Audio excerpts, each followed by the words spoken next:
Spain, death, magic, romance, tournaments, religion, and just one girl in the center of it all. That is this book. Now, I'm not a Leigh Bardugo fan. I haven't read any of her past books, so this is my first book of hers that I have read, and I'm going to break this review up into a few different sections to make your decision easier. If you want to pick up this book, or if you have read this book, let me know if you agree with the points I'm going to say. If you would like to download a free book club discussion presentation guide about The Familiar that you can use for your own book club, check out the description below. Historical setting. So The Familiar is set in the Spanish Golden Age, specifically in Madrid. Now, I know nothing about this moment in time, so you can go in completely blind as to what went about during the Spanish Golden Age and still be really entertained. But judging from this book, religion and politics played a really big part in shaping Spain at this time. And one of the best parts of this book is the setting and the way things are described, even just the names. The fantasy element really fits into this real life time. As I was reading the dialogue,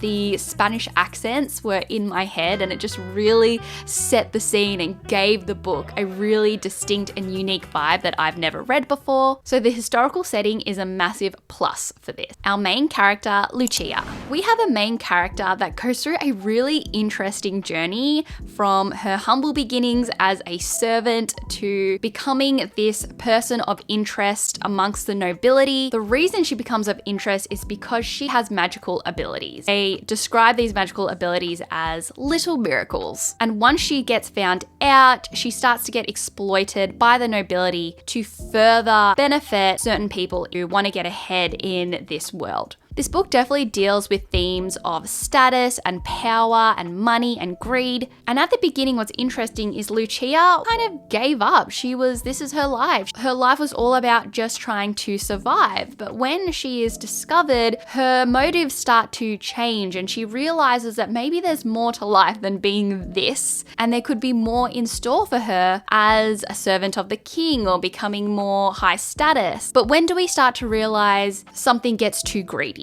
When is it okay to just be happy with what we have in our lives? And it's not just Lucia who kind of goes through this journey of self-discovery, but also other side characters. I would say Valentina, who is Lucia's master, goes through a similar journey, as well as Lucia's love interest, Santangel. I definitely pronounced that wrong throughout the entire book. Santangel. It's just a very compelling setting and understanding kind of status and power back in these times. Romance. Don't we all love a good romance subplot? I know I do. So this is for all the romantics out there. So we're introduced to an immortal familiar called Santangel, who basically takes Lucia under his wing reluctantly to teach her how to control her powers. He's very stoic and serious in the beginning, but Lucia makes him laugh. It just makes me smile watching that interaction happen. There is this scene that comes in the book that the sexual tension is just mwah,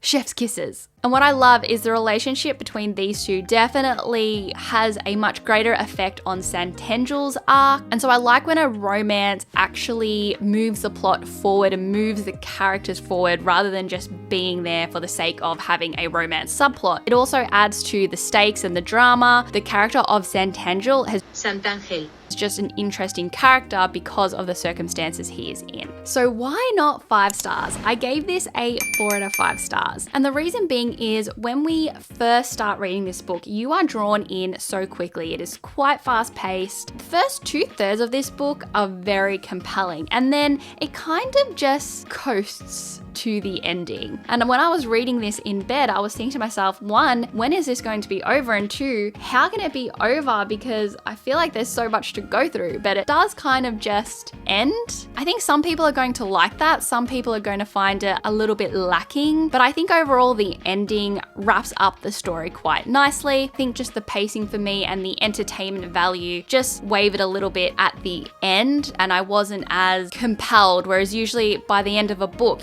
builds up to a crescendo, where I felt like this built up to crescendo, then we just coasted a long time till the end of the book. Do I have plans to pick up our other books at this stage? No. Sometimes when I read an author's book, I'm I'm so raring to read other books of hers, but at this point, there's nothing that's really stood out to me. I would just read this book to just get into this historical setting of the Spanish Golden Age, and especially if it's something you've never really read about before, or you only remember learning about in art class or history class. This makes it way more fun. Again, if you would like to get the book club discussion guide to use for your own book club, please do. It is free. We just want to make book club really fun, and this is a new business that I am launching. I'd love for you to join the book club. Let me know in the comments, will you be reading The Familiar by Leigh Bardugo? Talk to you soon. My name is Michelle. I'm Samantha. And this is Book Clubbers, keeping you updated on the latest books, book news, adaptations, topics, and drama.